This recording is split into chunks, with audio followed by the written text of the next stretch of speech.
முன்னேற்ற கழகத்தில் இருந்த பொழுது இவர் உத்தமர் கிடையாது, இவர் மக்கள் பணத்தை கொள்ளையடித்தவர், இவர் சிறைக்கு செல்ல வேண்டியவர், நான் ஆட்சிக்கு வந்தேன் என்று சொன்னால் செந்தில் பாலாஜியை சிறையில் அடைப்பேன் என்று சொன்ன இன்றைக்கு இருக்கக்கூடிய முதலமைச்சர், அன்றைக்கு அயோக்கியனாக தெரிந்த செந்தில் பாலாஜி, அன்றைக்கு கொள்ளைக்காரனாக தெரிந்த செந்தில் பாலாஜி, இன்றைக்கு தமிழ்நாட்டு மக்கள் அத்தனை பேரும் 10 ரூபாய் பாலாஜி என்று அழைக்கின்ற பொழுது கூட எத்தனை பேருக்கு வேலை வாங்கி தருவதாக பணம் கொள்ளையடித்திருக்கின்றாரோ அப்படிப்பட்ட சூழ்நிலை இருக்கின்ற பொழுது கூட அவரை காப்பாற்றுவதற்காக விதியை மீறி எந்த துறையும் இல்லாமல் ஒரு அமைச்சரை தமிழகத்திலே வைத்திருந்தார் என்று சொன்னால் செந்தில் பாலாஜியை வைத்திருந்தார். என்ன காரணத்திற்காக வைத்திருந்தார்? செந்தில் பாலாஜி சரியாக கணக்கு கொடுக்கக்கூடியவர். என்ன கமிஷனோ தனக்கு உள்ளதை எடுத்துக்கிட்டு பாக்கிய குடும்பத்துக்கு கொடுத்துருவார். அப்படி கரெக்டா கொடுத்த காரணத்தினால அதிலும் எந்தெந்த வகையில் எல்லாம் கொள்ளையடிக்க முடியும் அப்படின்னு நவீனமான முறையில் ஆராய்ச்சி பண்ணி பாட்டில் கொள்ளையடிக்க முடியுமா, வண்டி போக்குவரத்து டிரான்ஸ்போர்ட்ல கொள்ளையடிக்க முடியுமா, அல்லது பாட்டில் பேக் பண்ணக்கூடிய அட்டைப்பட்டியில கொள்ளையடிக்க முடியுமா, அல்லது டாஸ்மார்க்ல பாட்டிலுக்கு 10 ரூபாய் வாங்கி கொள்ளையடிக்க முடியுமா, எப்படியெல்லாம் அந்த டாஸ்மார்க்ல கொள்ளையடிக்கலாம், எப்படியெல்லாம் மின்சாரத்துறையில கொள்ளையடிக்கலாம், இதெல்லாம் ஆராய்ச்சி பண்ணி நவீனமான முறையில கொள்ளையடித்து கிடைக்கக்கூடிய பணத்தை இவர்களுடைய குடும்பத்திற்கு கொடுத்த காரணத்தினாலே செந்தில் பாலாஜி ஒரு மிகப்பெரிய குற்றவாளி என்று தெரிந்த பொழுதும் கூட அவர்கள் வீட்டுக்கு செல்கின்றார்கள். அவருடைய தம்பியுடைய வீட்டிற்கு இடி செல்கிறது ரைடிற்காக. அங்கே அதிகாரிகள் தாக்கப்படுகின்றார்கள்.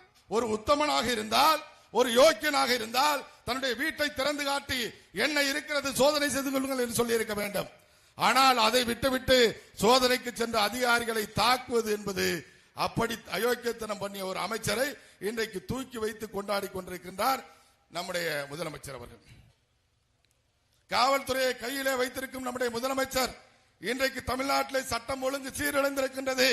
பாலியல் துன்புறுத்தல் வழக்குகள் கடந்த ஆட்சியை விட இந்த ஆட்சியிலே பாலியல் துன்புறுத்தல்கள் 65% அதிகரித்திருக்கின்றது.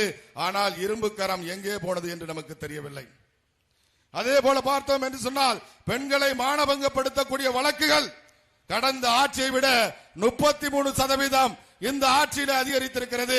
இவர்களுடைய இரும்பு கரம் எங்கே போயிருக்கிறது என்பது நமக்கு தெரியவில்லை. அதே மாதிரி பிஞ்சு குழந்தைகளை, நம்முடைய குடும்பத்திலும் தாய்மார்கள் இருக்கின்றார்கள், தாய் இருக்கின்றார், மனைவி இருக்கின்றார், சகோதரி இருக்கின்றார், குழந்தைகள் இருக்கின்றார்கள், பெண் குழந்தைகள் இருக்கின்றார்கள். அப்படி இருக்கின்ற நேரத்திலே பிஞ்சு குழந்தைகளை 4 வயது குழந்தை, 5 வயது குழந்தை, 10 வயது குழந்தை என்று பார்க்காமல் இன்றைக்கு அந்த பாலியல் அத்துமீறலில் ஈடுபடக்கூடிய போஸ்கோ குற்றங்கள் பார்த்தோம் என்று சொன்னால் போக்சோ குற்றங்கள் 40% அதிகரித்திருக்கிறது தமிழ்நாட்டில். இப்படி எல்லா குற்றங்களும் அதிகரித்திருப்பதற்கு காரணம் என்ன? ஒன்னு டாஸ்மார்க், இரண்டாவது இன்றைக்கு அனுமதியின்றி காவல்துறையினுடைய மறைமுக அனுமதியோடு விற்கப்படக்கூடிய கஞ்சா பொட்டலங்கள். எங்க பார்த்தாலும் கஞ்சா கிடைக்குது. எங்கேயாவது 4 பேர் ஒதுக்குப்புறமா நின்னா கஞ்சா இழுத்துட்டு இருக்கான். கஞ்சா அடிச்சவனுக்கு என்ன தெரியுது? கிளவியும் தெரிய மாட்டேங்குது, குமரியும் தெரிய மாட்டேங்குது, குழந்தையும் தெரிய மாட்டேங்குது. அப்ப இன்னைக்கு நாட்டில் கஞ்சா, அதே மாதிரி மெத்தப்பட்டமின் போன்ற போதை பொருட்கள், இன்னும் எத்தனை போதை பொருட்கள் இந்திய நாட்டில் இருக்கின்றதோ அத்தனை போதை பொருட்கள், உலகத்தில் இருக்கக்கூடிய அத்தனை போதை பொருட்களும் இன்றைக்கு தமிழகத்தில் விற்றுக் கொண்டிருக்கின்றார்கள். அந்த போதைக்கு அடிமையானவர்கள் தாங்கள் என்ன செய்கின்றோம் என்பதை அறிவது கிடையாது. என்ன செய்கின்றோமோ என்பதே தெரியாமல் இன்றைக்கு பார்த்தோம் என்று சொன்னால் இன்றைக்கு இந்த மாதிரியான சட்டம் ஒழுங்கு பிரச்சனைகள் எல்லாம் ஏற்பட்டுக் கொண்டிருக்கிறது. 2025 ஆண்டு பார்த்தீங்கன்னா டாஸ்மார்க்ல ஒரு நம்ம தீபாவளி அதுக்கு முன்னாடி பார்த்தோம் சொன்னா 30,000 கோடி ரூபாய்க்கு டாஸ்மார்க் விற்பனை நடந்துச்சு. உடனே முதலமைச்சர் என்ன சொன்னாரு? 30,000 கோடிக்கு தான் விற்பனை நடக்குது, அதனால இது 50,000 கோடி அதிகரிக்கணும். மாவட்ட ஆட்சித் தலைவர்கள் அதிகாரிகளை கூப்பிட்டு பேசி விவசாய உற்பத்தி அதிகரிக்கிறத பத்தி இவர் பேசல, விவசாயிகளுக்கு தேவையான தடுப்பணைகள் கட்டுறதை பத்தி இவர் பேசல, விவசாயிகளுக்கு தேவையான சேமிப்பு கிடங்குகள் கட்டுறதை பத்தி இவர் பேசல, விவசாயிகளுடைய வாழ்க்கையில எப்படி ஒளியை ஏற்ற முடியும் என்பதை பற்றி இவர் திட்டமிடல. எப்படி டாஸ்மார்க் விற்பனையை அதிகரிக்க முடியும்? 30,000 கோடிக்கு விற்கக்கூடிய டாஸ்மார்க் 50,000 கோடிக்கு விற்கணும் அப்படின்னு சொல்லி அதிகாரிகளை அழைத்து திட்டமிட்டு அந்த வியாபாரத்தை அதிகரிப்பதற்காக முயற்சி எடுத்தார்கள். அது மட்டுமல்ல, கடந்த தீபாவளிக்கு பாத்தீங்கன்னு சொன்னா 780-800 கோடி ரூபாய்க்கு கிட்டத்தட்ட மது விற்பனை நடைபெற்றிருக்கிறது. கடந்த ஆண்டை விட பல மடங்கு மது விற்பனையை அதிகரித்திருக்கிறது இந்த அரசாங்கம். மக்கள் எக்கேடு கெட்டாலும் இவர்களுக்கு கவலை கிடையாது. மக்கள் போதையிலே இளைஞர்கள் சீரழிந்து போனாலும் கவலை கிடையாது. அதன் மூலமாக வரக்கூடிய வருமானம் என்ன? அது தன்னுடைய குடும்பத்துக்கு வருமா, தன்னை சார்ந்த அமைச்சர்களுக்கு வருமா? அறிஞர் அண்ணா அவர்களை நாம் பாராட்டியே தீர வேண்டும். ஏனென்று சொன்னால் அவர் தேர்தல் அறிக்கையிலே கொடுத்தார், 1 ரூபாய்க்கு 3 படி அரிசி நான் வெற்றி பெற்றேன் என்று சொன்னால் 1 ரூபாய்க்கு 3 படி அரிசி கொடுப்பேன் என்று தேர்தல் அறிக்கையிலே கொடுத்தார் அறிஞர் அண்ணா அவர்கள். தேர்தலில் வெற்றி பெற்றதற்கு பிறகு அங்கு இருக்கக்கூடிய நிதி நிலைமை, நம்மால் அரிசி கொடுக்க முடியாது, 1 படி கொடுப்பதே சிரமம் என்ற நிலை ஏற்படுகின்ற பொழுது அறிஞர் அண்ணா அவர்கள் அதை பற்றி திட்டமிடுகின்ற பொழுது அங்கு இருக்கக்கூடிய அதிகாரிகள் சொன்னார்கள், டாஸ்மார்க்கை திறந்தோம் என்று சொன்னால் 1 ரூபாய்க்கு 3 படி அரிசி மக்களுக்கு கொடுக்க முடியும். டாஸ்மார்க் திறக்கலன்னா 3 படி அரிசி கொடுக்க முடியாது அப்படின்னு சொல்லி அன்றைக்கு அதிகாரிகள் சொன்னார்கள். அறிஞர் அண்ணா அவர்கள் என்ன சொன்னார்கள்? டாஸ்மார்க்கை திறந்து என்னுடைய மக்களை குடிகாரர்களாக மாற்றுவதை விட நான் கொடுத்த தேர்தல் வாக்குறுதியை செயல்படுத்தவில்லை என்ற கெட்ட பெயரை எனக்கு சிறந்தது. அப்படிப்பட்ட ஒரு அவப்பெயரை நான் எடுத்தாலும் எடுப்பேனே தவிர தமிழ்நாட்டு மக்களை குடிகாரர்களாக மாற்றுவதற்கான திட்டத்தை செயல்படுத்த மாட்டேன் என்று சொன்னார் அண்ணா அவர்கள்.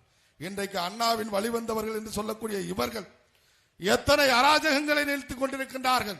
இன்றைக்கு மணல் கொள்ளை நம்முடைய பகுதியிலே மிகப்பெரிய அளவில் நடைபெற்றுக் கொண்டிருக்கிறது.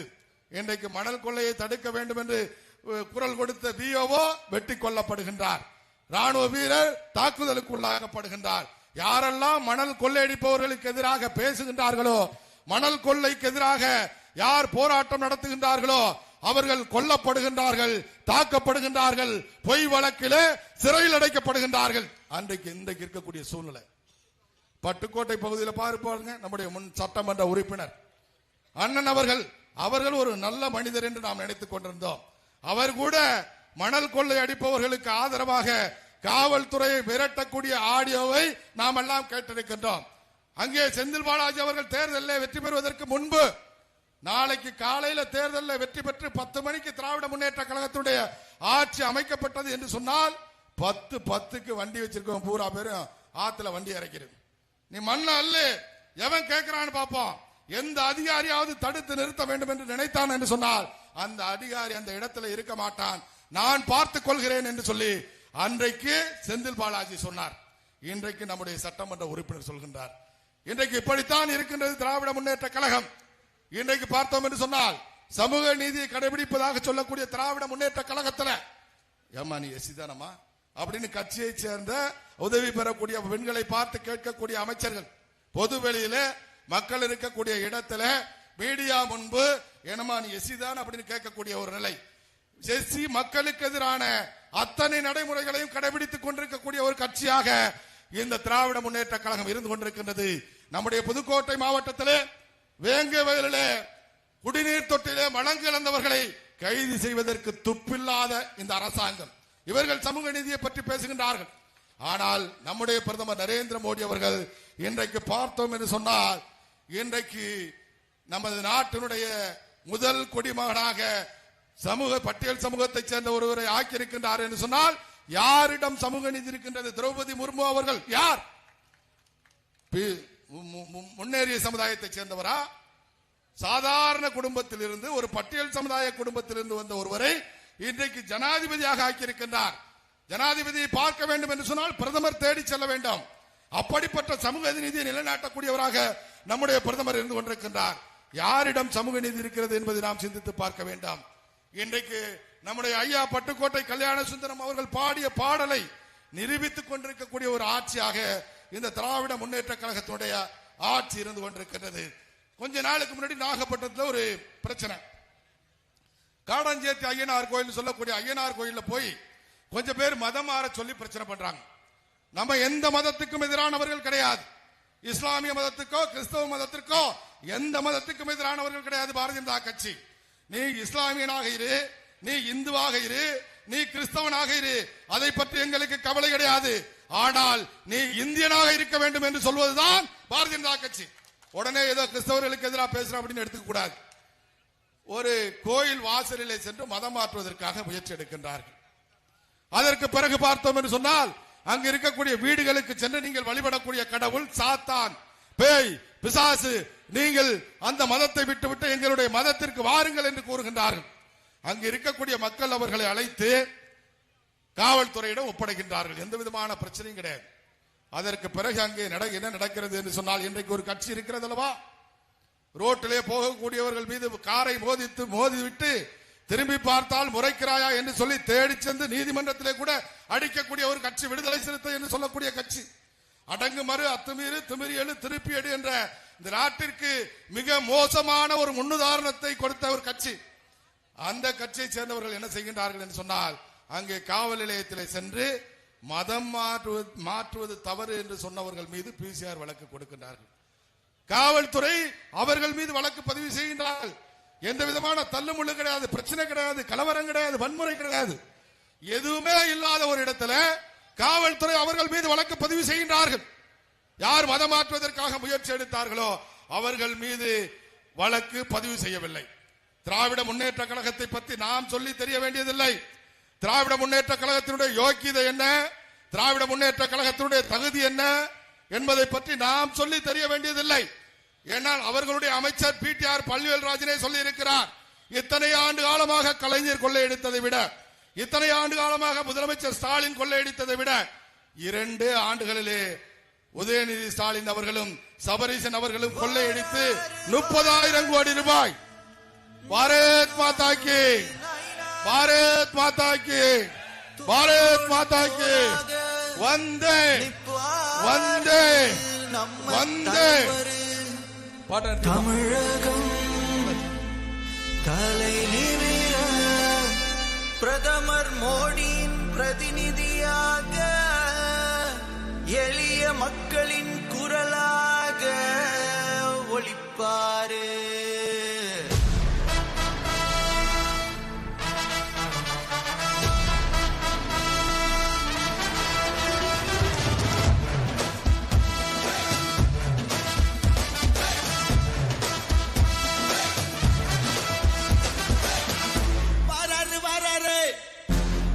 தலைவரே தோளோடு தோளாக எப்போது நிற்பாரே, வராரு வராரு தன்மான தமிழரே, தீமைக்கு தீவைக்க தீபனோதர் தலைவரே, நம் மண்ணிலே ஒரு தீய சக்தியானதே, தமிழகமே அடதவியா தவிக்குதே, மாற்றத்துக்கு பெருமக்கள் கூட்டம் ஏங்குதே, தமிழா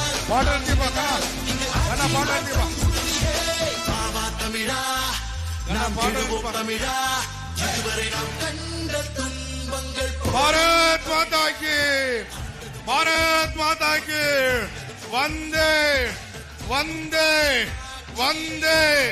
நம்முடைய தலைவர் மரியாதைக்குரிய அண்ணன் நயினார் நாகேந்திரன் அவர்கள் நம்மளை சந்திப்பதற்காக நம் மத்தியில் வந்திருக்கின்றார்கள். நம்முடைய கூட்டணி கட்சியினுடைய தலைவர்களும் நம்மை சந்திப்பதற்காக இங்கே வந்திருக்கின்றார்கள். அனைவரையும் வருக வருக என வரவேற்று பாட்டை நிறுத்துப்பா.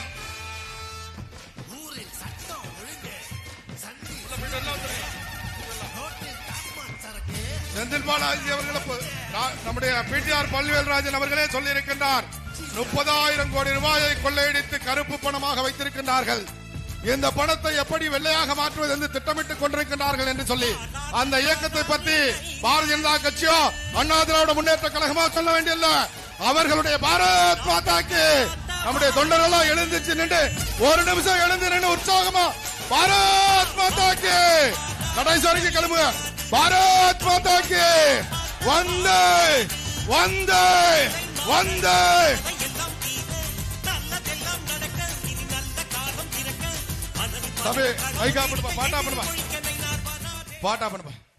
முதலாவதாக நம்முடைய இந்த மாவட்டத்தினுடைய பொறுப்பாளர் முரளி கணேஷ் அவர்கள் வரவேற்புரை ஆற்றுவார்கள்.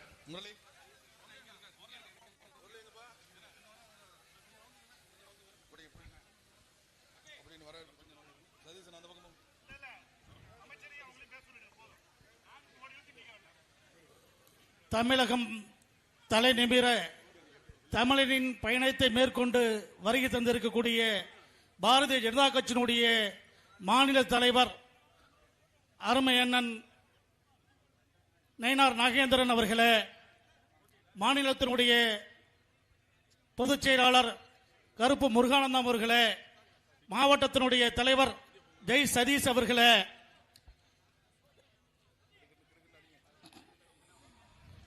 முன்னாள் அமைச்சர் அருமையண்ணன் ஆர் காமராஜ் அவர்களே, மாவட்டத்தினுடைய அனைத்து இந்திய அண்ணா திராவிட மாவட்டத்தினுடைய செயலாளர் முன்னாள் எம்எல்ஏ சி.வி. சேகர் அவர்களே, மத்திய மாவட்டத்தினுடைய செயலாளர் மா சேகர் அவர்களே, மாநில அமைப்பு செயலாளர் துரை செந்தில் அவர்களே, முன்னாள் சட்டமன்ற உறுப்பினரும் தமாகவினுடைய மாநில துணைத் தலைவருமான அருமையண்ணன் என்.ஆர். ரங்கராஜன் அவர்களே, ஐஜேகனுடைய மாவட்ட செயலாளர் பச்சைமுத்து அவர்களே, தென்னிந்திய பாரூட பிளாக்கினுடைய மாவட்ட செயலாளர் தீனதயாளன் அவர்களே, முன்னாள் மாவட்ட தலைவர் பண்ணவேல் இளங்கோ அவர்களே, மாவட்டத்தினுடைய பொதுச் செயலாளர்கள் ஏஆர் அன்பு அவர்களே, வீரசிங் அவர்களே, கரம்பயம் தங்கவேல் அவர்களே மற்றும் வருகை தந்திருக்கக்கூடிய மாவட்டத்தினுடைய பொறுப்பாளர்களே, அனைத்து இந்திய அண்ணா திராவிட முன்னேற்ற கழகம், தமிழ் மாநில காங்கிரஸ், ஐஜேகே கூட்டணி கட்சியினுடைய பொறுப்பாளர்களே, பாரதிய ஜனதா கட்சியினுடைய அனைத்து மண்டல் தலைவர்களே, மாவட்ட பொறுப்பாளர்களே, உங்கள் அனைவரையும் தஞ்சை தெற்கு மாவட்ட பாரதிய ஜனதா கட்சியின் சார்பிலேயும் பட்டுக்கோட்டை சட்டமன்ற தொகுதி பாரதிய ஜனதா கட்சியின் சார்பிலேயும் வருக வருக வருக என அன்போடு வரவேற்கின்றேன்.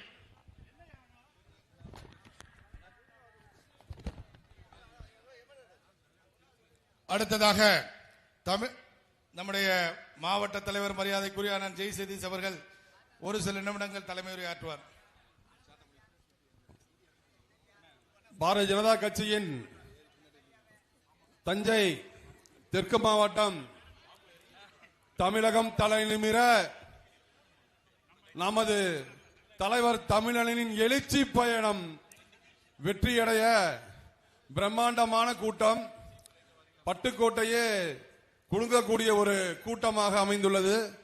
இந்த கூட்டத்திற்கு வருகை இருந்து சிறப்பித்துக் கொண்டிருக்கும் நமது மாநில தலைவர் அண்ணன் நயினார் நாகேந்திரன் உள்ளிட்ட அனைவரையும் வணங்கி ஒரே ஒரு செய்தியை மட்டும் சொல்லிக் கொள்கிறேன். இந்த திமுக ஆட்சி தொடர்ந்தால் நாடு தாங்காது, தமிழகம் மிகப்பெரிய பின்னடைவை சந்திக்கும். அதனால இங்க வந்திருக்கக்கூடிய தொண்டர்கள் எல்லாமே ஒன்று கூடி திமுகவை வீட்டுக்கு அனுப்பும் வேலையை செய்ய வேண்டும் என்று கேட்டுக்கொள்கிறேன். நன்றி, வணக்கம். இந்த கொடியெல்லாம் கொஞ்சம் இறக்குங்க, முன்னாடி இருக்கவங்க கேமரா தெரிய மாட்டேங்குது, தயவு செஞ்சு கொடி இறக்குங்க, லைவ் மறைக்குது. அடுத்ததாக முன்னாள் சட்டமன்ற உறுப்பினரும் தமாகவின் மாநில பொறுப்பாளருமான அண்ணன் என்.ஆர். ரங்கராஜன் அவர்கள் உரையாற்றுவார்.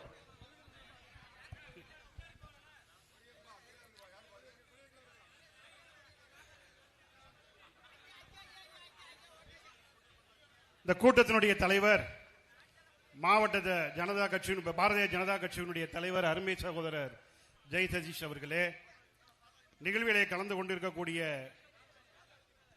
முன்னாள் தமிழக அமைச்சர் மரியாதைக்குரிய அண்ணன் காமராஜ் அவர்களே, மற்றும் நிகழ்விலே கலந்து கொண்டிருக்கக்கூடிய முன்னாள் சட்டப்பேரவை உறுப்பினர் அண்ணன் சி.வி. சேகர் அவர்களே, தம்பி செந்தில் அவர்களே, நிகழ்வை சிறப்பாக நடத்தி கொண்டிருக்கக்கூடிய அருமை தம்பி முருகானந்தம் அவர்களே, இந்த நிகழ்விலே சிறப்புரை ஆற்றி பாரதிய ஜனதா கட்சியினுடைய கூட்டணி ஒரு வெற்றி பெறக்கூடிய கூட்டணி, குறிப்பாக பட்டுக்கோட்டையிலே வெற்றி பெறக்கூடிய கூட்டணி என்று உறுதி செய்ய வந்திருக்கக்கூடிய என்னுடைய அருமை சகோதரர் 2021 என்னோடு சட்டமன்ற உறுப்பினராக தேர்ந்தெடுக்கப்பட்டு சிறப்பாக பணியாற்றி ஒன்றை மட்டும் சொல்ல விரும்புகிறேன். அவரது காலத்தில் தான் நமது ஆர்டிஓ ஆபீஸிற்கு அவர்கள் போக்குவரத்து துறை அமைச்சராக இருந்த காலத்திலே புள்ளியார் சொல்லி போடப்பட்டது. அப்பொழுது நானும் மரியாதைக்குரிய என் அருமை நண்பர் திருஞான சம்பந்தம் அவர்களும் சென்று அவர்களிடம் கேட்ட பொழுது ப்ரொபோசல் அனுப்பி வைத்தார்கள். ஆனால் அதன் பின்பு அவர்கள் வேறு இலாக்காவிற்கு தொழில்துறைக்கு மாற்றப்பட்டார்கள். அதனால் அது காலதாமதாகி அடுத்த ஆட்சியிலே கிடைத்தாலும் கூட நமது ஆர்டிஓ ஆபீஸை கொண்டு வருவதற்கு பிள்ளையார் சொல்லி போட்டவர் அண்ணன் நயினார் அவர்கள் என்பதை இந்த நேரத்தில் மகிழ்ச்சியோடு தெரிவித்துக் கொண்டு, இந்த பகுதியை பொறுத்தவரையிலே திமுகவுடைய ஆட்சி அகற்றப்பட வேண்டும் என்பதற்காக ஒரு மாபெரும் கூட்டணி மரியாதைக்குரிய மோடிஜி அவர்கள் தலைமையில் இன்றைக்கு உருவாகி இருக்கின்றது. மரியாதைக்குரிய ஐயா எடப்பாடியார் அவர்கள் தமிழ் மாநில காங்கிரஸ் கட்சியினுடைய தலைவர் ஐயா ஜி.கே. வாசன் அவர்கள் எல்லாம் இன்றைக்கு கடும் உழைப்பை கொடுத்து இந்த ஆட்சியை மாற்றுவதற்கு பெருமுயற்சி எடுத்து வருகிறார்கள். எனவே வரக்கூடிய காலங்களிலே இந்த கூட்டணி தான் வெற்றி பெறும் என்பதை உறுதி செய்ய இந்த கூட்டம் என்பதை கூறி ஒவ்வொரு தொண்டர்களும் இந்த தேர்தலிலே தேர்தல் முடியும் வரை உறங்கக்கூடாது, அந்த அளவிற்கு சிறப்பாக நீங்கள் பணியாற்ற வேண்டும் என்று உங்களை எல்லாம் வணங்கி கேட்டு மேடையில் அமர்ந்திருக்கக்கூடிய அருமை தம்பி இளங்கோ அவர்கள், தெனியான சம்பந்தம் உட்பட அனைத்து தலைவர்களுக்கும், அண்மை சகோதரர் மா சேகர் உட்பட அனைவருக்கும் என்னுடைய வணக்கத்தை தெரிவித்து விடைபெறுகிறேன். காலத்தின் அனுமதி கம்மி விடைபெறுகிறேன். நன்றி, வணக்கம். நிகழ்ச்சியின் தொடர்ச்சியாக முன்னாள் உணவுத்துறை அமைச்சரும் அதிமுகவின் டெல்டா பொறுப்பாளருமான அண்ணன் காமராஜ் அண்ணன் அவர்கள் சிறப்புரையாற்றுவார். மாண்புமிகு புரட்சித் தலைவர் எம்ஜிஆர், புரட்சித் தலைவி அம்மா அவர்கள் வணங்கி இங்கே பட்டுக்கோட்டையில் சிறப்பாக நடைபெற்றுக் கொண்டிருக்கக்கூடிய பாரதிய ஜனதா கட்சியினுடைய அது கூட்டணி கட்சியினுடைய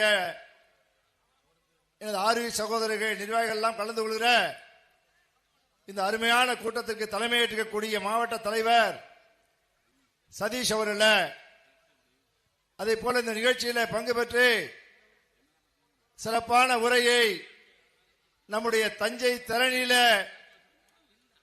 நம்மை எல்லாம் சந்தித்து உரையாற்றுவதற்காக வருகின்றக்கூடிய நெல்லை சீமையிலிருந்து மாநில பொதுச் செயலாளர் கருப்பு முருகானந்தம் அவர்கள் நிகழ்ச்சியில் பங்கு பெற்று எனக்கு முன்னாலே உரையாற்றிருக்கக்கூடிய பட்டுக்கோட்டை தொகுதியினுடைய முன்னாள் சட்டமன்ற உறுப்பினர், தமிழ் மாநில காங்கிரஸ் கட்சியுடைய மாநில துணைத் தலைவர் அண்ணன் என்.ஆர். ரங்கராஜ் அவர்கள், அதே போல நிகழ்ச்சியில் பங்கு பெற்றக்கூடிய அனைத்து இந்திய அண்ணா திராவிட முன்னேற்ற கழகத்தினுடைய மாவட்ட செயலாளர், பட்டுக்கோட்டை தொகுதியுடைய முன்னாள் சட்டமன்ற உறுப்பினர் வழக்கறிஞர் சி.வி. சேகர் அவர்கள், அன்பிற்கினிய மத்திய மாவட்ட கழகத்தினுடைய செயலாளர், ஒரத்தநாடு பேரூராட்சியுடைய தலைவர் மா சேகர் அவர்கள், அதே போல நிகழ்ச்சியில் பங்கு பெறக்கூடிய கழகத்தினுடைய அமைப்பு செயலாளர் எனது அருமைக்குரிய அருமை சகோதரர் துரை செந்தில் அவர்கள், இன்றும் இந்த நிகழ்ச்சியில் சிறப்பாக கலந்து கொள்ளக்கூடிய முன்னாள் சட்டமன்ற உறுப்பினர் அண்ணன் திருஞான சம்பந்தம் உள்ளிட்ட அதே போல பாரதிய ஜனதா கட்சி, அனைத்து இந்திய அண்ணா திராவிட முன்னேற்ற கழகத்தினுடைய நிர்வாகிகள், கூட்டணி கட்சியுடைய அனைத்து நிர்வாகிகளுக்கும் எனது அன்பான வணக்கத்தை முதலில் தெரிவித்துக் கொள்கிறேன். அனைத்து இந்திய அண்ணா திராவிட முன்னேற்ற கழகம், பாரதிய ஜனதா கட்சி கூட்டணி சேர்ந்தவுடன் இந்த கூட்டணி தான் வெற்றி பெறும் என்று தமிழ்நாடே பேசுகிற நிலை வந்துவிட்டது. இன்றைக்கு தமிழகத்துடைய முதலமைச்சர் ஸ்டாலினுக்கு இருக்கிற பிரச்சனை எல்லாம் தினந்தோறும் இந்த கூட்டணியை பார்த்து பயந்து கொண்டே இருக்கிறார்கள். எனது அருமைக்குரிய அருமை சோதரர் மோடிஜி அவர்கள் நாளைக்கு மறுநாள் வர இருக்கக்கூடிய பீகார் சட்டமன்ற தேர்தலில் பாரதிய ஜனதா கட்சி கூட்டணி முந்துகிறது என்ற செய்தி வந்து கொண்டிருக்கிறது. போலிங்க்கு பின்னாடி வருகிற கருத்து கணிப்பில் பாரதிய ஜனதா கட்சி பீகாரில் அதனுடைய கூட்டணி வெற்றி பெறப் போகிறது என்ற செய்திகள் வந்து கொண்டிருக்கிறது. அதுதான் நாளை தினத்தில் தமிழ்நாட்டில் நடைபெற இருக்கக்கூடிய தேர்தல் 2026 அதிமுக வெற்றி பெறும், அதிமுக கூட்டணி வெற்றி பெறும், பாரதிய ஜனதா கட்சி கூட்டணி வெற்றி பெறும் என்கிற செய்தி தான் நாடு முழுவதும் வர இருக்கிறது. எனது அருமைக்குரியவர்களே, இன்றைக்கு திமுகவுக்கு இருக்கிற பயம் என்னன்னா, ஸ்டாலின் பேச்செல்லாம் இன்றைக்கு என்னவா இருக்கிறது என்று சொன்னால், இந்த எஸ்ஐஆர் சிறப்பு வாக்கு திருத்த பட்டியல் தயாராகி கொண்டிருக்கிறது. அதுல அப்படியே பதறி போயிருக்கார். ஆட்சியில் இருப்பது, மாநிலத்தில் ஆட்சியில் இருப்பது திமுக. அவருடைய அதிகாரிகள் பணியாற்றி கொண்டிருக்கிறார்கள். என்ன சொல்லுகிறார்? வாக்கு திருட்டு போயிடும். அங்கே ராகுல் காந்தி சொல்கிறார் வாக்கு திருட்டு போகுது, வாக்கு திருட்டு போகுது. இங்க ஸ்டாலின் சொல்கிறார் வாக்கு திருட்டு போகிறது, வாக்கு திருட்டு போக போறது, எங்க வாக்களை யாரும் திருட முடியாது என்று சொல்லிக் கொண்டிருக்கிறார்கள். நான் கேட்கிறேன், இறந்தவருடைய வாழ்க்கை வாக்காளர் பட்டியலிருந்து எடுப்பது தவறா? வெளிநாடுகளுக்கு சென்றிருக்கிறவர்கள், வெளியூருக்கு மாற்றலாய் சென்றிருக்கிறவர்கள், அவருடைய வாக்களை எடுப்பது தவறா? ஒரு பெண் ஒரு வீட்டில் பிறந்திருக்கிறாள், அந்த பெண் வேறொரு இடத்திற்கு திருமணம் செய்யப்பட்டிருக்கிறாள், அந்த வாக்கை எடுப்பது தவறா? எனவேதான் அனைத்து இந்திய அண்ணா திராவிட முன்னேற்ற கழகம் வழக்கு தொடுத்திருக்கிறது. அந்த வழக்கை பற்றி கனிமொழி கேவலமாக அதிமுகவை பேசுகிறார்கள். அதிமுகவுக்கு அடிமையாக இருக்கிற பிஜேபிக்கு அடிமையாக எடப்பாடி பழனிசாமி இருக்கிறார் என்று பேசுகிறார்கள். நாங்கள் சொல்கிறோம், நாங்கள் அடிமை இல்லை, கைகோர்த்து இருக்கிறோம், பிஜேபியோடு கைகோர்த்து இருக்கிறோம். தமிழகத்தை இந்தியாவை தலைநிமிர்ப்பதற்கு பிஜேபியோடு கைகோர்த்து இருக்கிறோம். எங்கு பார்த்தாலும் தமிழ்நாடு முழுவதும் பிரச்சாரம் செய்து கொண்டிருக்கக்கூடிய எனது ஆரி சகோதரர், ஆற்றல் மிகுந்தவர் எடப்பாடி பழனிசாமியை மீண்டும் தமிழகத்துடைய முதலமைச்சர் ஆக்குவோம் என சூழலைத்துக் கொண்டிருக்கிறார்கள். அவர்களுக்கு என்னுடைய நன்றியை தஞ்சை டெல்டா பகுதி முழுவதும் சேர்ந்த அனைத்து அண்ணா முன்னேற்ற கழகத்தின் சார்பிலையும் கூட்டணி கட்சி சார்பிலையும் அன்போடு தெரிவித்து விடைபெறுகிறேன். நன்றி, வணக்கம். பாரதிய ஜனதா கட்சியுடைய நிர்வாகிகள் அங்க கொஞ்சம் பார்த்து தண்ணி கிண்ணி தேவைன்னா கொடுத்து கொஞ்சம் எல்லாரும் உட்கார வைங்க. கொஞ்சம் பாருங்க, பொறுப்பாளர் இருக்க நீங்க சைடுல அங்கங்க ஆள் நிக்கணும், கொஞ்சம் கவனிச்சுங்க.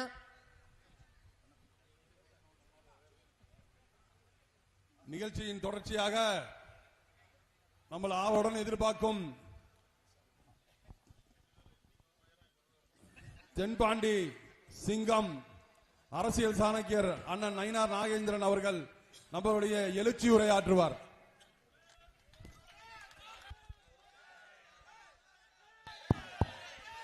அண்ணன் பேசி முடிக்கும் போது கொஞ்சம் அந்த பாடகர்கள் 3 பேர் மேலே ஏறி அந்த அண்ணனுக்காக ரெடி பண்ண பாட்டை நீங்க பாடணும்னு சொல்லியிருக்கேன். ஏன்னா அண்ணனுக்கு நம்ம பாட்டு போடுறதே தெரியாது இது வரைக்கும்.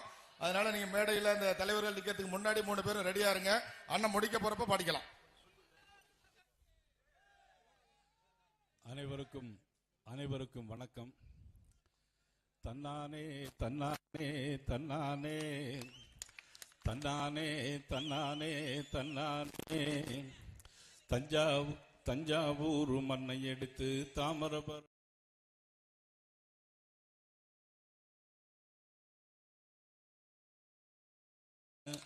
இது உண்மை. தஞ்சாவூர் மண்ணை எடுத்து தாமிரபரணி தண்ணி எடுத்து சேர்த்து செஞ்ச பொம்மை இது உண்மை.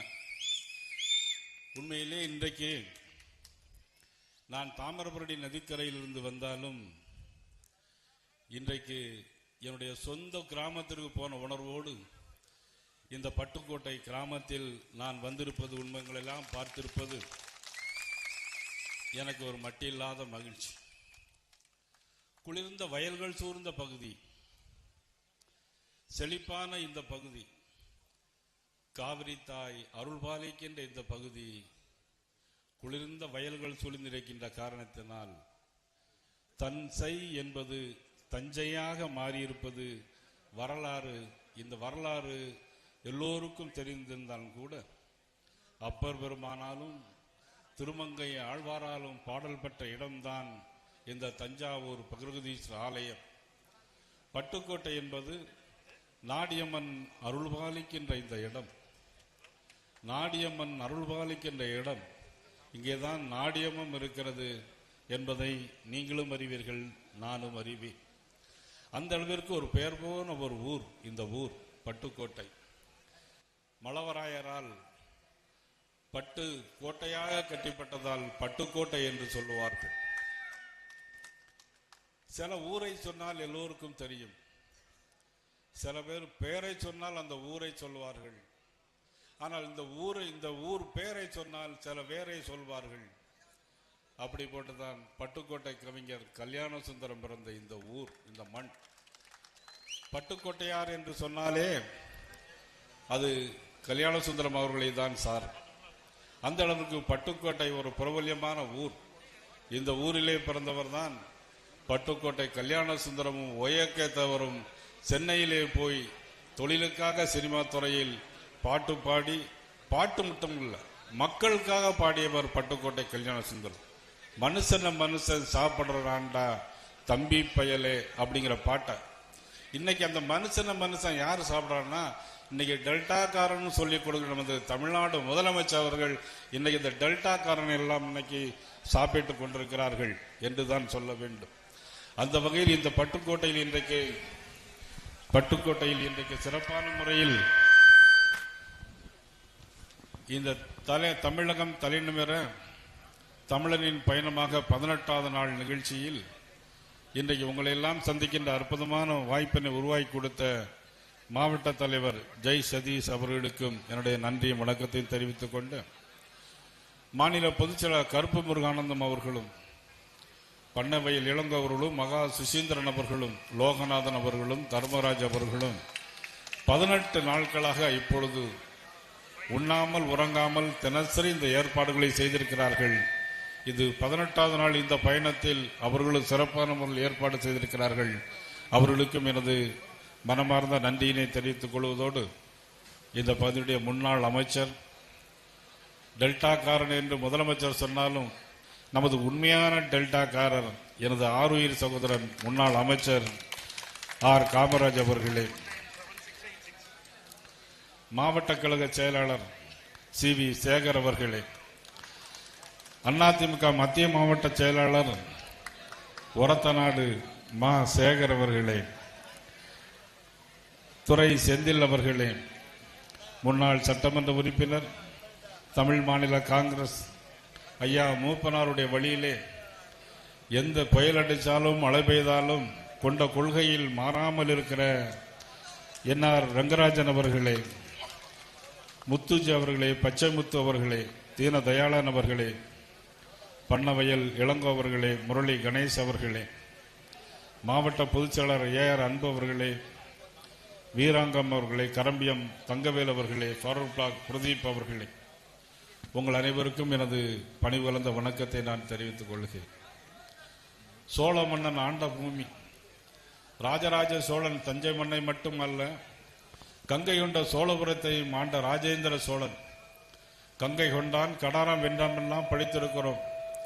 உலகெங்கும் வாழும் தமிழர்களுக்கு அன்றே தன்னுடைய யானைப்படை மூலம் உலகையே வென்ற மாவீரன் ராஜராஜ சோழன் பிறந்த இந்த புண்ணிய பூமி, இந்த பட்டுக்கோட்டை இவ்வளவு செழிப்பான நகரம் இருந்தாலும் இந்த 4.5 ஆண்டு கால ஆட்சியில் தஞ்சை மண்ணில் இந்த மாவட்டத்தில் எவ்வளவு இந்த அரசாங்கத்தின் குளறுபடிகள் நடந்திருக்கிறது என்பதை ஒரு வீடியோ காட்சி மூலம் இப்பொழுது நீங்கள் பார்க்கலாம்.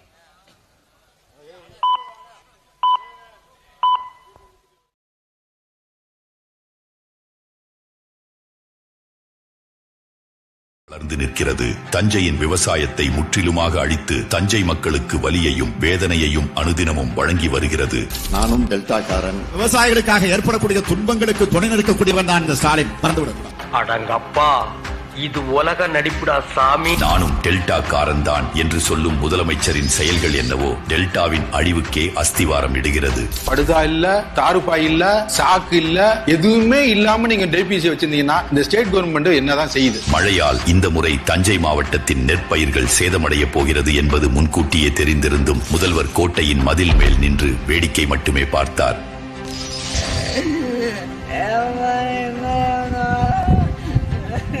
இனியும் இந்த கையாலாகாத அரசை நம்பி பிரயோஜனம் இல்லை என்று தங்கள் நெல் பயிர்களை தாங்களே பாதுகாத்து அறுவடை செய்து கொள்முதல் செய்ய வந்தால் அங்கும் லஞ்சவெறி பிடித்தவர்கள் மூட்டைக்கு 40 ரூபாய் கொடுத்தால் தான் கொள்முதல் செய்வோம் என்கிறார்கள். ஊழல்னா அது பாத்தீங்கன்னா மூட்டைக்கு 40 ரூபாய், அது இது வாங்கிட்டு தானே இருக்காங்க. கொண்டு வரும் நெல்களை பாதுகாக்க கூடோன்கள் இல்லை, நெல் மூட்டைகளை மூட தார்பாய் இல்லை. ஆனால் வேளாண் பட்ஜெட்டில் கூடோன்களுக்கு 20 கோடி, தார்பாய்களுக்கு 5 கோடி நிதி ஒதுக்கியுள்ளோம் என்று சொன்னீங்களே, அது எங்கே? உணவுத்துறை அமைச்சர் 2000 இடங்கள்ல திறந்தவெளி சேமிப்பு கிடங்கு 238 கோடி ரூபாய் ஒதுக்கி இங்க வேலை நடத்திட்டு இருக்கு. தமிழகத்தில் 20 இடங்கள் நடக்குது. இனிமேல் அங்க திறந்தவெளி சேமிப்பு கிடங்கே இருக்காது. இதில் கொடுமை என்னவென்றால் விவசாயிகள் படும் இன்னல்களையும் துயரங்களையும் அனுதினமும் வடிக்கும் கண்ணீரையும் நேரில் வந்து பார்க்க முதல்வருக்கு நேரமில்லை. இப்படி நமது விவசாயிகள் அனுதினமும் அவதிப்பட்டு கொண்டிருக்க அவர்களை பாதுகாக்க இந்த திமுக அரசு இது வந்தது.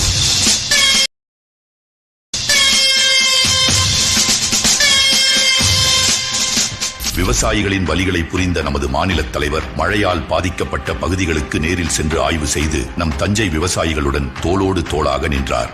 இதுதான் மக்களை நேசிக்கும் தலைவருக்கும் குடும்பத்தை மட்டும் நேசிக்கும் தலைவருக்கும் உள்ள வித்தியாசம். விவசாயிகளை ஏமாற்றிக் கொண்டிருக்கக்கூடிய விஷ வாயுதான் இந்த ஸ்டாலின். மறந்துவிடக்கூடாது. விவசாயத்தை தான் ஒருபுறம் வதைக்கிறார்கள் என்று பார்த்தால் இவர்களின் கையாலாகாத தனத்தால் பெண்களின் பாதுகாப்பும் சட்டம் ஒழுங்கும் உருகுலைந்திருக்கிறது. இதற்கு ஒரத்தநாடு அருகே நடந்த கூட்டுப்பாலியல் வன்கொடுமை சாட்சியாக இருக்கிறது. தஞ்சை அருகே 22 வயது இளம்பெண் கூட்டுப்பாலியல் வன்கொடுமை செய்யப்பட்ட புகாரில் 4 பேர் கைது செய்யப்பட்டனர். இந்த கொடும் செயலில் ஈடுபட்ட முக்கிய குற்றவாளி குற்றவாளி திமுக நிர்வாகி என்பது குறிப்பிடத்தக்கது. சுற்றியுள்ள பல பகுதிகளுக்கு தஞ்சாவூர் அரசு மருத்துவமனை தான் எல்லாம். அப்படி இருக்கும் பட்சத்தில் தஞ்சாவூர் மருத்துவமனையை என்ன லட்சணத்தில் இந்த திமுக அரசு வைத்திருக்கிறது என்பதை நீங்களே பாருங்கள். தஞ்சாவூர் அரசு மருத்துவமனை மகப்பேறு வார்டில் ஏசியில் ஏற்பட்ட மின்கசிவால் தீ விபத்து ஏற்பட்டது. தஞ்சை அரசு மருத்துவமனையில் பிறந்து 4 நாட்களேயான பெண் குழந்தை கடத்தப்பட்ட சம்பவம். தஞ்சாவூர் அரசு மருத்துவமனையின் 4வது வார்டில் கான்கிரீட் மேற்கூரை பெயர்ந்து விழுந்ததில் 2 பேர் பலத்த காயம். தஞ்சாவூர் மருத்துவக் கல்லூரி மருத்துவமனை தீவிர சிகிச்சை பிரிவில் உள்ள கழிவறை தண்ணீர் தொட்டியில் தொப்புள் கொடியுடன் பிறந்த சில மணி நேரமையான பெண் குழந்தை தண்ணீர் தொட்டியில் மூழ்கி இறந்து கிடந்தது. வாக்குறுதிகள் என்ற பெயரில் பல பொய்களை தஞ்சாவூருக்கு அள்ளி எறிந்தது திமுக அரசு. ஒவ்வொரு ஊராட்சியிலும் தானிய களஞ்சியங்கள் அமைக்கப்படும். மாரியம்மன் கோவில் ஏரி பாசன திட்டம், தஞ்சாவூர் கல்லணை சுற்றுப்பகுதியில் நேரோட்ட பாதையை சுத்தம் செய்வது, இதில் ஒன்றை கூட திமுக அரசு நிறைவேற்றவில்லை. திமுகவின் கோரப்பிடியில் சிக்கி தவிக்கும் தெய்வீக பூமியான தஞ்சாவூரை மீட்க தேசிய ஜனநாயக கூட்டணியை ஆதரிப்போம். வரும் தேர்தலில் தீய சக்தி திமுகவை விரட்டி அடிப்போம். இந்த வீடியோவை பார்த்தீங்கன்னா எல்லாமே தெரியும். தஞ்சையில் முதலமைச்சர் டெல்டாக்காரன் என்று சொல்கிறார். 10,000 கோடி ரூபாய்க்கு நீர் மேலாண்மை திட்டம் அமைப்போம் என்று சொன்னார். இதுவரை செய்தார்களா என்று சொன்னால் இல்லை. 10,000 கோடி ரூபாய்க்கு நீர் மேலாண்மை திட்டம். ஒன்றியந்தோறும் தானிய கிடங்குகள் அமைப்போம் என்று சொன்னார். இதுவரையிலும் செய்யவில்லை. எந்த ஒன்றியத்திலாவது இதுவரையிலும் தானிய கிடங்கு அமைத்திருக்கிறார்களா என்று சொன்னால் ஒன்றுமில்லை. நீங்கள் இந்த மழையால் பாதிக்கப்பட்ட 6,30,000 ஏக்கர் ஜூன் மாதம் பயிரிடப்பட்டது. 6,30,000 ஏக்கர். ஆனால் மழை வரும் என்று தெரிந்திருந்தும், மழைக்காக ரூபாய்கள் ஒதுக்கியிருந்து என்று தெரிந்திருந்தும், முதலமைச்சர் நான் ஒரு டெல்டாக்காரன் என்று சொல்லியும் எல்லாம் மழையில் பாதிக்கப்பட்டது. அறுவடை செய்த நெல்கள் கொள்முதல் செய்யவில்லை. பிறகு நான் போன்றவர்கள், அண்ணன் எடப்பாடி போன்றவர்கள், கருப்பு முருகானந்தம் போன்றவர்கள் நேரடியாக இடத்திற்கு வந்து பார்வையிட்ட போது அதன் பிறகு ஏதோ கொள்முதல் செய்வதாக ஒரு பாவனை செய்தார்களே தவிர ஒன்றுமில்லை. துணை முதலமைச்சர் அவர்கள் வந்தார்கள். துணை முதலமைச்சர் அவர்கள் வந்து நேரே பார்த்துவிட்டு ரயில்வே ஸ்டேஷனுக்கு போய் அங்கே எல்லாம் ஏற்றுமதி செய்வதாக பார்த்துவிட்டு உடனடியாக ஏற்றுமதி சென்று விட்டார். ஆக உணவுத்துறை அமைச்சருக்கும் துணை முதலமைச்சருக்கும் அதிலே கருத்து வேறுபாடுகள். என்ன செய்வதென்று அவர்களுக்கு தெரியவில்லை. ஆனால் 1 கிலோ நெல்லுக்கு 1 மூடை நெல்லுக்கு 40 ரூபாய் கமிஷன் கொடுக்க வேண்டியிருக்கிறது. கொள்முதல் நிலையங்கள் கிடையாது. கொள்முதலுக்கு அரசு கொள்முதல் நிலையங்கள் எங்குமே கிடையாது. உங்களுக்கு தெரியும், நான் சொல்ல வேண்டிய அவசியம் இல்லை. தஞ்சாவூர் பகுதியில் அண்ணன் காமராஜ் போன்றவர்கள், நமது எம்எல்ஏ என்ஆர் ரங்கராஜன் போன்றவர்கள் இருக்கிறார்கள். ஆனால் ஒரு இடம் கூட அரசு கொள்முதல் நிலையம் கிடையாது. நாங்கள் நேரடியாக வந்து பார்த்தோம். எல்லா பயிர்களும் முளைத்திருந்தது. ஆகால் கவனக்குறைவு. ஆனால் அவர்களுக்கு ஆட்சியில் இருந்து மக்களுக்கு சேவை செய்ய வேண்டும் என்ற நோக்கமே கிடையாது.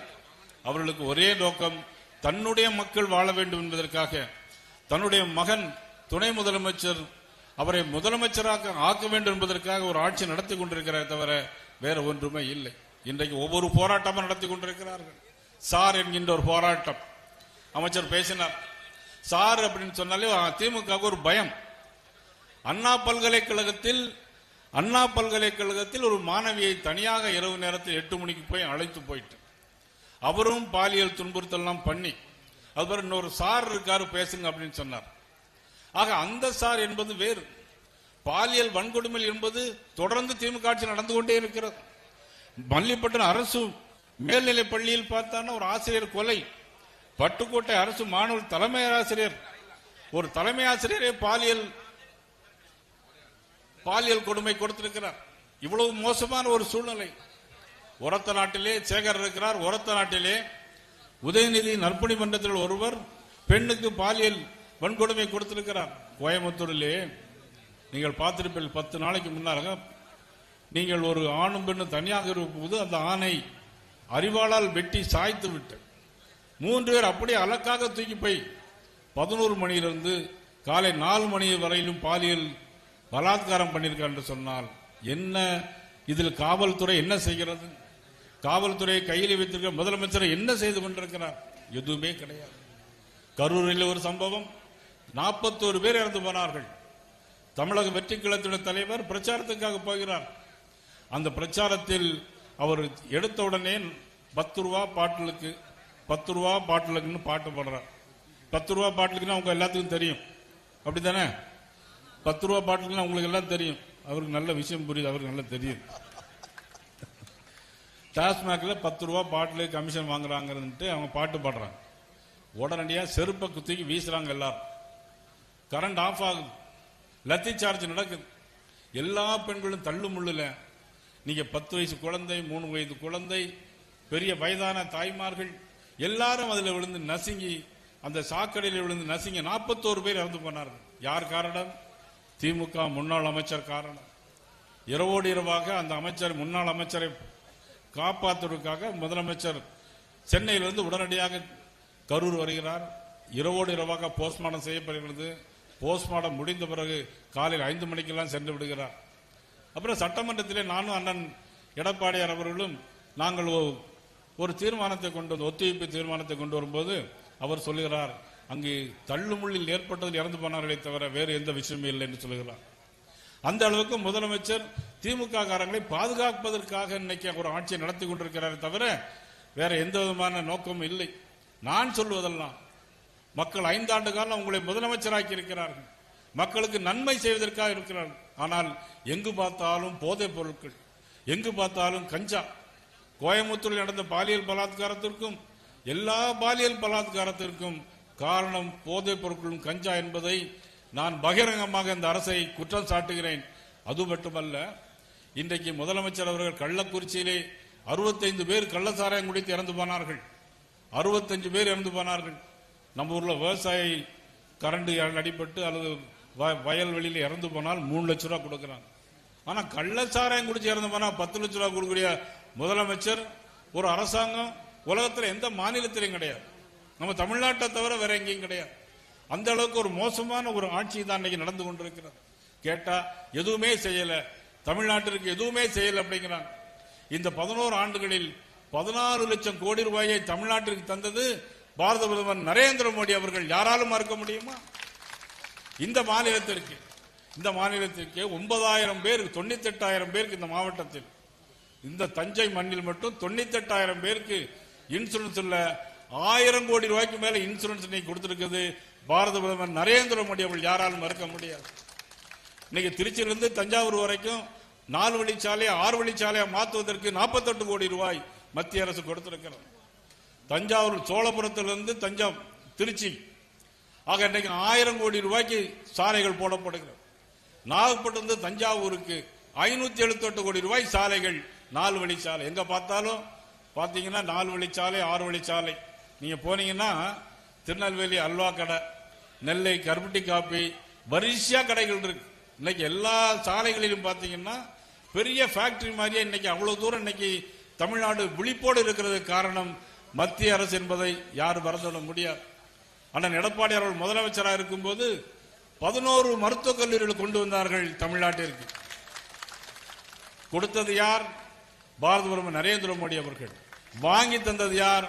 அனைத்து இந்திய அண்ணா திராவிட முன்னேற்ற கழகத்தின் பொதுச் செயலாளர், மதிப்பிற்கு மரியாதைக்குரிய அண்ணன் எடப்பாடி அவர்கள். மறுக்க முடியுமா? மேட்டுப்பாளையத்தில் அவர் ஒரு இன்னைக்கு மக்களை சந்திக்கிறார், ஆரம்பித்திருக்கிறார். கிட்டத்தட்ட எல்லா தொகுதிகளுக்கும் போய் வந்துவிட்டார். மேட்டுப்பாளையத்திலே இந்த ஆட்சிக்கு இன்னும் 50 தொகுதிகள் தான் பாக்கி இருக்கு. மேட்டுப்பாளையத்தில் இந்த ஆட்சியை நோக்கி எதிர்த்து அவர் முன்னுரையை எழுதியிருக்கிறார் நமது அண்ணன் எடப்பாடியார் அவர்கள். பாரதிய ஜனதா கட்சி இந்த ஆட்சிக்கு முடிவுரையை எழுதக்கூடிய நாளாகத்தான் ஒவ்வொரு நாளும் நடந்து கொண்டிருக்கிறது. இன்னும் 2.5 மாதங்கள் தான் இருக்கிறது. 2.5 அல்லது 3 மாதங்கள். ஏப்ரல் 10ஆம் தேதி தேர்தல் வரும். இந்த ஆட்சியுடைய நாட்கள் எண்ணப்பட்டுக் கொண்டிருக்கிறது. வெகு விரைவில் தேசிய ஜனநாயக கூட்டணி ஆட்சி அண்ணன் எடப்பாடி அவர்கள் தலைமையிலே அமையும். அப்பொழுது நாட்டு மக்களுக்கு நல்லது நடக்கும் என்பதை தெரிவித்துக் கொள்கிறேன். இப்பொழுது கூட 2 தினங்களாக பீகாரிலே தேர்தல் நடைபெறுகிறது. தேர்தலில் இன்னைக்கு எக்ஸிட் போல் கருத்து கணிப்பு வந்திருக்கிறது. 150 இடங்களுக்கு மேலாக தேசிய ஜனநாயக கூட்டணி வெல்லும் என்ற கருத்து கணிப்பு இன்னைக்கு வந்திருக்கிறது. இதெல்லாம் பார்த்துக் கொண்டிருக்கிறார்கள். சார், இன்னொரு சார், நான் ஏற்கனவே சொன்னது அண்ணா பல்கலைக்கழகத்தினுடைய சார், இப்பொழுது சொன்னது நமது முன்னாள் அமைச்சர் அவர்கள் சொன்னார்களே, வாக்கெடுப்பு. 2002ஆம் ஆண்டுக்கு முன்னால் 10 தடவைகள் இது மாதிரி வாக்கெடுப்பு எடுத்திருக்கிறார்கள். 10 தடவைகள் வாக்கெடுப்பு. இறந்தவர்களை நீக்குவதும் 18 வயது நிரம்பியவர்களை சேர்ப்பதும், அவ்வளவுதான். இதுல ஒண்ணுமே கிடையாது. ஆனா முதலமைச்சர் இன்னைக்கு என்ன தெரியுமா சொல்றாரு? சில அதிமத மேதாவிகள் பேசுகிறார்கள், அதில் மத்திய அரசு தேர்தல் ஆணையத்தினுடைய கீழே இருக்கிறதுனால எல்லா ஓட்டையும் எடுத்து விடுவார்கள் என்று இன்னைக்கு முதலமைச்சர் பேசுகிறார். இன்னைக்கு அவருடைய தொகுதியிலே 9000 ஓட்டு கள்ள ஓட்டு சேர்த்திருக்கிறாங்க. முதலமைச்சர் இருக்கக்கூடிய குளத்தூர் தொகுதியில் 9000 ஓட்டு அதிக கள்ள ஓட்டு சேர்த்திருக்கிறார்கள். அதை நீக்கிவிட்டால் இதே மாதிரி 234 தொகுதிகளிலும் ஒரு தொகுதிக்கு 10,000 15,000 ஆவரேஜாக கள்ள ஓட்டு சேர்க்கப்பட்டிருக்கிறது. அது நீக்கப்படும் பொழுது நிச்சயமாக தேசிய ஜனநாயக கூட்டணி நிச்சயமாக ஆட்சி அமைக்கும் என்பதில் எந்த விதமான சந்தேகம் இல்லை. தஞ்சையில் எல்லா தொகுதிகளிலும், தஞ்சை, பட்டுக்கோட்டை, பேராவணி எல்லா தொகுதிகளிலும் தேசிய ஜனநாயக கூட்டணி வேட்பாளர்கள் அது தாமரை சின்னத்தில் நின்றாலும் சரி, இரட்டைலை சின்னத்தில் நின்றாலும் சரி, தோழமை கட்சியினுடைய சின்னத்தில் நின்றாலும் சரி, எந்த சின்னத்தில் நின்றாலும் தேசிய ஜனநாயக கூட்டணி அனைத்து இடங்களிலும் அமோக வாக்கு வித்தியாசத்தில் வெற்றி பெறுடைய சூழ்நிலை என்று உருவாக்கிறது. இன்றைக்கு காலையிலே கோயம்புத்தூரிலிருந்து வருகிறேன். நமது நிதி அமைச்சர் நிர்மலா சீதாராமன் வந்திருந்தார்கள். அவர்கள் சொன்னார்கள், பல்வேறு கருத்துக்களை சொன்னார்கள். இன்றைக்கு நாடு முழுவதும் இன்றைக்கு பாரத பிரதமர் நரேந்திர மோடி அவர்களுடைய திட்டங்களை இன்னைக்கு பின்பற்றிக் கொண்டிருக்கிறார்கள். மலிவு விலை மருந்தகங்கள், இன்றைக்கு ஆயுஷ்மான் பாரத் திட்டம், மோடியுடைய வீடு எல்லாம் இன்றைக்கு தரப்படுகிறது. அது மட்டுமல்ல, இன்றைக்கு உங்களுக்கெல்லாம் தெரிஞ்ச விஷயம்தான், உலகத்திற்கு எந்த நாட்டுக்கு போனாலும் சரி, எந்த நாட்டுக்கு போனாலும் சரி, முன்பெல்லாம் இந்தியாவா அப்படின்னு சொல்லி ஒரு அலட்சியமா பார்ப்பாங்க. இந்தியாவா அப்படின்னு ஒரு ஏளனமா பார்ப்போம். இப்ப நம்ம பாஸ்போர்ட்டை நீட்னாவே எமிகிரேஷன் ஆபீஸ்ல எல்லாருக்கும் தெரியும். பாஸ்போர்ட்டை நீட்னாலே என்ன தெரியுமா? ஓ இந்தியான்னு கேட்கல, ஓ மோடியா அப்படின்னு கேட்கிறான். ஓ மோடியான்னு கேட்கிறான். இன்னும் ஒரு அதிர்ச்சிகரமான செய்தி உங்களுக்கு. நமது இஸ்ரேல் பிரச்சனையில் நமது பாரத பிரதமர் அவர்கள் பேசியதை பார்த்து, திருப்பூரிலிருந்து இந்தியாவிலிருந்து எந்த பொருள் போனாலும் 50% வரி போட்டவர் நமது அமெரிக்க அதிபர் என்பதை நீங்க மறந்துவிட முடியாது. அதை பற்றி கொஞ்சமும் கவலைப்படாமல் சீனா போன்ற பல்வேறு நாடுகளுக்கு போனது நமது பாரத பிரதமர். ஏன் போனார்னா, இங்கிருந்து ஏற்றுமதியாகக்கூடிய பொருட்கள் அமெரிக்காவுக்கு போகிறதை தவிர்த்து மற்ற நாடுகளுக்கு அனுப்பி விடுறார். அதனால இன்னைக்கு ட்ரம்ப் என்ன தெரியுமா, இன்னைக்கு வந்த செய்தி, இந்தியாவில் வரக்கூடிய எல்லா பொருளுக்கும் 50% நான் குறைக்க போகிறேன் என்ற செய்தியை இப்பொழுது செய்தி ட்விட்டர்ல பதிவாயிருக்கு. அப்படி என்றால் நமது பாரத நரேந்திர மோடி அவர்கள் எவ்வளவு வீரத்துடனும் வேகத்துடனும் செயல்படுகிறார், தைரியத்துடன் செயல்படுகிறார் என்பதை நாம் அறிந்து கொள்ள வேண்டும். இந்த நேரத்தில் இன்னொரு வீடியோ, நம்ம தமிழ்நாட்டில் நடக்கக்கூடிய நம்ம பல்வேறு விஷயங்களை இன்னொரு வீடியோ நாம் பார்க்கலாம். தஞ்சாவூர் மக்களின் உள்ள குமுறல். திமுக ஆட்சி படு மோசமா இருக்கு. திமுக சரியில்லை, ஆட்சி சரியில்லை. எந்த துறை எடுத்தாலும் லஞ்சம். ஸ்டாலின் விவசாயிக்கு எதிரி. அவரால் விவசாயிக்கு எந்த நன்மையும் கிடையாது. விவசாயிகளுக்கு எதுவுமே கிடையாது. லோனு கிடையாது, நடுத்த நேரத்தில் அந்த உரம் கிடைக்காது, யூரியா தட்டுப்பாடு, ஒரு லோனு கிடையாது, ஒரு இன்சூரன்ஸ் கிடையாது. பூச்சி மருந்து போய் நம்ம வயல்ல கரும்புல உழவக்கூடிய பூச்சி வயல்ல விழுந்துருச்சு. அந்த பூச்சியை கண்ட்ரோல் கொடுத்துட்டு போய் கேட்டோம்னாக்க விலையெல்லாம் ஒரு பங்கு விலைன்னா 2 பங்கு விற்கிறாங்க. இன்னும் நெல் பிடிக்கிறதுக்கு எங்களுக்கு அனுமதி கொடுக்கல. நெல்லும் பிடிக்கல, மழை வேற பெய்யுது. மழை நனைஞ்செல்லாம் நெல்லாம் நனைஞ்சு போய் ரொம்ப முளைக்க தருவாயில இருக்கு. இங்க நெல் ஈரப்பதமா இருக்கு, அதா இருக்குன்னு சொல்லிட்டு லேட் பண்றாங்க. அப்படிங்கிறப்ப நாங்களே லஞ்சம் கொடுக்கறதுக்கு நாங்களே தள்ளப்படுறோம். இந்த மக்களா புரியாம அவனுக்கு ஓட்ட போட்டு அந்த என்னக்கா வந்த உடனே நீ கோல் தள்ளி போயாச்சு அவனுக்கு விவசாயத்துல. அப்போ அவனுக்கு நகையில கிடையாது. நகையில எவ்வளவு 5 பவுன் தான், அதுக்கு மேல வந்து கோடீஸ்வரன். அது மாதிரி விவசாயிகளுக்கு அவர் எதுவுமே செய்ய கிடையாது. எங்க பிள்ளைங்க எல்லாம் ஸ்கூல் போறதுக்கு காலேஜ் போறதுக்கு எல்லாம் பஸ் நேரத்துக்கு வர மாட்டேங்குது. நாங்க போனோம்னா பஸ்ல நிப்பாட்ட மாட்டேங்கிறாங்கல்ல. இந்த பொம்பளைங்க ஓதி பஸ்னா எல்லா பேரும் வந்துறாங்க. பஸ்ல போறவனே புள்ள கூட்டிங்க பாதுகாப்பா வர முடியல. எங்க பாதுகாப்புப்பா? 3 வயசு குழந்தைங்களுக்கு கூட பாதுகாப்பு இல்ல. இன்னும் சொல்ல போனா 60-70 வயசு கிழவிங்களுக்கு கூட பாதுகாப்பு இல்ல. அப்புறம் என்னத்த பாதுகாப்பு வந்துருக்கு? ஆட்சியில பாதுகாப்பு இருக்குது. இளைஞர்களுக்கு ரொம்ப மோசமா இருக்கு. ஒரு வேலை வாய்ப்பும் கிட்ட வரதில்லை. கேட்டா சென்னையிலே வச்சுக்கிறாங்க. உங்க ஸ்டாலின் வர்றாருன்னு சொல்றாரு, என்ன செய்யறாரு? ஒண்ணும் கிடையாது. 525 கோரிக்கை கொடுத்தாரு. அவரு நின்று ஜெயிக்கிறப்ப எத்தனை கோரிக்கை செஞ்சிருக்காரு? என்ன கோரிக்கை செஞ்சிருக்காரு? சென்ட்ரல் கவர்மெண்ட்ல ₹1 ஏத்துறாங்க கிலோவுக்கு, அதை இவரு கொடுத்தேன்னு சொல்றாரு. அரிசி இலவசம் 35 கிலோ அவர் தான் கொடுக்குறாரு, இவருக்கு கொடுக்குறேன்னு சொல்றாரு. முக்க வேலை செய்யறோம், ₹400 சம்பளம் கொடுக்குறாங்க. அதை வச்சு என்ன செய்ய முடியும்? இவரை வச்சுக்கிட்டு பண்ண ஜாக வேண்டியதான். விவசாயம் பண்ண முடியாது. மாறுதல் வேணும். மாற்றம் வந்தாதான் நல்லா இருக்கும்.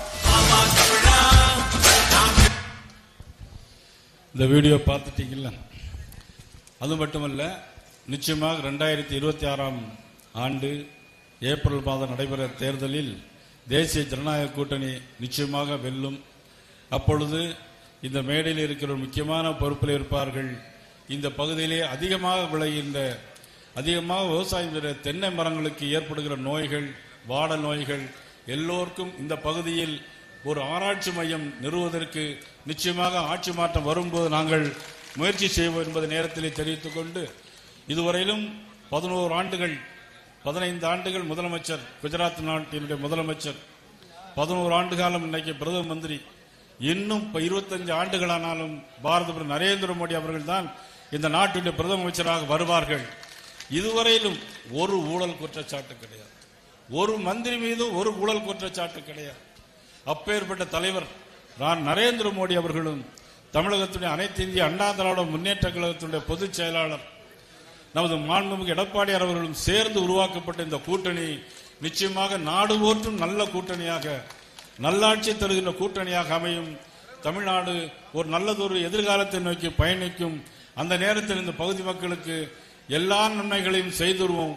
உங்களில் ஒருவராக இருந்து, உங்களோடு இருந்து, உங்கள் முதலமைச்சர் சொல்லி பொய் சொல்வது போல் இல்லாமல் உங்களில் ஒருவனாக இருந்து நாங்கள் அனைவரும் உங்களுக்காக பாடுபடுவோம் என்று சொல்லி இந்த நிகழ்ச்சியை சிறப்பான முறையில் ஏற்பாடு செய்ய அத்தனை நல்ல உள்ளங்களுக்கும் எனது நன்றியும் வணக்கத்தையும் சொல்லி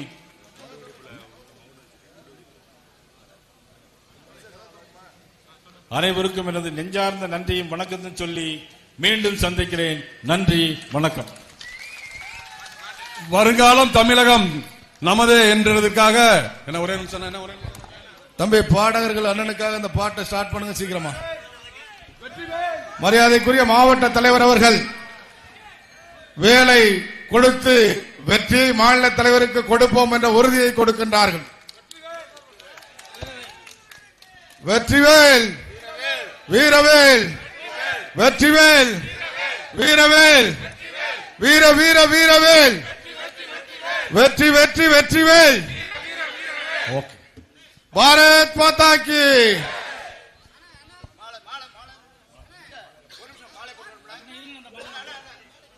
பாடகர்கள் முன்னாடியே சொல்லிட்டேன் மேடைக்கு வர சொல்லி என்ன பண்ணாங்க?